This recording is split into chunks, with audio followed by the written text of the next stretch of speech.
Royalty থাকলে অনেক অনেক শিল্পী অনেক অনেক ভালো থাকতেন, অনেক শিল্পীর পরিবার অনেক ভালো থাকতেন, যেমন আব্দুল আলিম সাহেবের পরিবার, আব্দুর রহমান বয়াতি ভাইয়ের পরিবার, এরকম আরও অনেক পরিবার আছে যারা অনেক ভালো থাকতে পারতেন। গান তো ভেতর থেকেই আসে, আর গান গাইছি সেই ছেলেবেলা থেকেই। জ্ঞান তখন ভালো করেই হয়নি, তখন থেকে গান গাইছি। আর যখন গান গাই তখন তো গানের মধ্যেই ডুবে যাই এবং গানটাই মনে হয় সব কিছু।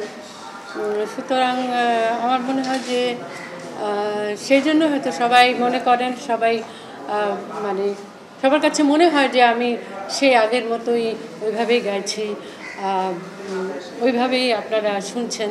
তো এটা আমার উপরওয়ালার তো অবশ্যই অনেক কৃপা, এবং আপনাদের সবার দর্শক শ্রোতাদের সবার ভালোবাসা, এইসব মিলিয়েই তো আছে আর কি। ইন্ডাস্ট্রি নিয়ে আক্ষেপ তো নাই। আমি সবসময় একটা কথাই বলি যে আমার মানে ব্যক্তিগতভাবে তেমন কোনো আক্ষেপ নাই। আমি সব পেয়েছি, আল্লাহ আমাকে সব দিয়েছেন। আমি এত ভালো ভালো গান গেয়েছি, মানে ফিল্ম ইন্ডাস্ট্রির প্রত্যেকের কাছে আমি অনেক কৃতজ্ঞ। সুরকার, গীতিকার, প্রডিউসার, ডিরেক্টর, তারপরে আরও যারা ফিল্মের সঙ্গে জড়িত, ফিল্মের গানের কথা আমি বলছি।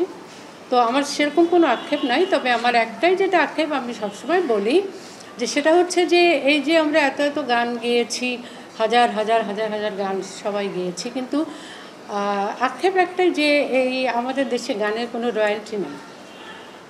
রয়্যালটি পৃথিবীর মানে প্রত্যেকটা দেশেই আছে।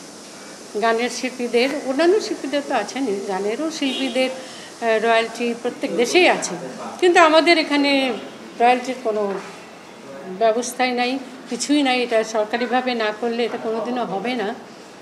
রয়্যালটি থাকলে অনেক অনেক শিল্পী অনেক অনেক ভালো থাকতেন, অনেক শিল্পীর পরিবার অনেক ভালো থাকতেন, যেমন আব্দুল আলিম সাহেবের পরিবার, আব্দুর রহমান বয়াতি ভাইয়ের পরিবার, এরকম আরও অনেক পরিবার আছে যারা অনেক ভালো থাকতে পারতেন। কারণ এনাদের মতো শিল্পী তো আর কখনো আসবে না, আসেও নি।